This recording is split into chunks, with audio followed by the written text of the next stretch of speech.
It's good to see you all here. I guess I want to start off by just kind of recapping where we are in preseason. We finished 11 of the 25 or 26 practices that we'll have before Holy Cross. Today was only our 4th practice in full pads. We'll have 5 by the weekend. And what full padded practices do, it gives you a better idea to get full evaluations of the players.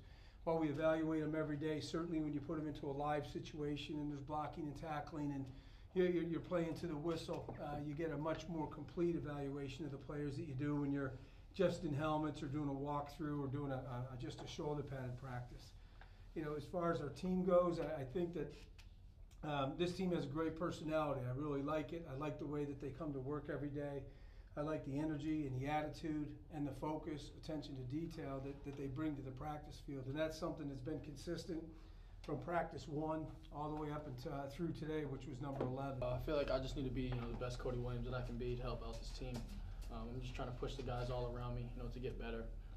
Whoever the guy's going to be, they need to, bring full energy to the team, and just keep moving this team in the right direction, leading us to that one goal, which is, making the playoffs and then potentially a national championship.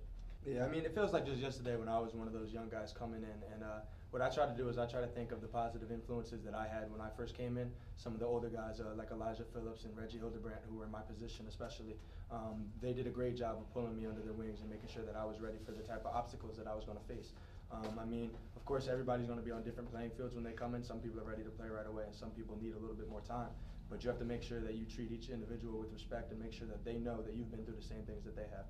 So I just try to make sure that everybody knows that they can look to me as somebody who's been through those things.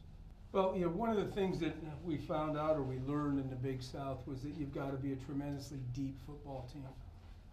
In those games, it was very apparent the depth that each of the schools had.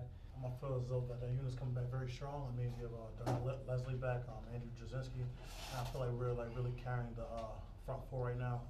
At the other end spot, we got Jack Eisenstadt coming back. So I feel as though the front 4 is going to be very strong. The linebackers are all come back for this year. So within that aspect, I feel like we're coming back very strong. When you're in there, you just gotta do what you do best, and just play football. It's easy to help them because you've shared the same exact experiences that they're experiencing. You've been there before. You've had the same hardships. You've been homesick, stuff like that. So it's actually pretty easy to help out the younger guys, take them under your wing, and it transforms onto the field as well. Going on the road with the team, being under Coach Morris and having to watch B. Hill, being in that meeting room, getting ready and prepping for game day, and then just being out there, staying with Coach Morris on the sidelines, calling plays, just being so involved in the game, even though you're not on the field, is a big help, with transitioning, into potentially playing. I think the biggest thing is I think I'm having more fun this year. I know I can't take it for granted. This is my last go around, like you said. Every time I go out there, of course, sometimes you'll have that mindset. Oh, I got to go through doubles today.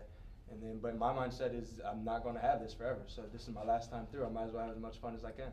This year coming up is actually the best 7 that we have had since I've been here. So now it actually gives us a lot more time to get to the QB. So now we're kind of feeding off of each other. The longer that they can cover gives us more time to get to the QB. The faster we can get to the QB, the easier they can get picks. So we're kind of feeding off of each other.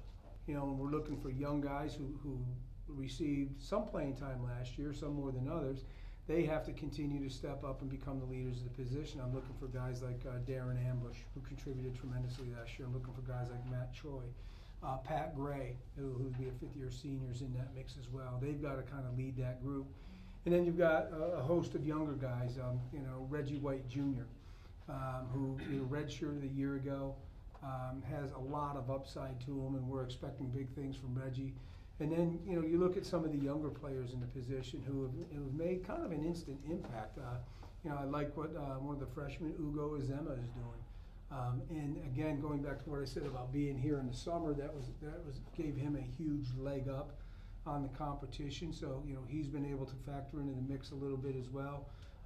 You've got Devin Phelps, another freshman who showed some, not consistently yet, they're still freshmen, but they showed some really good things. So there's a group of guys there that I think will be able to contribute.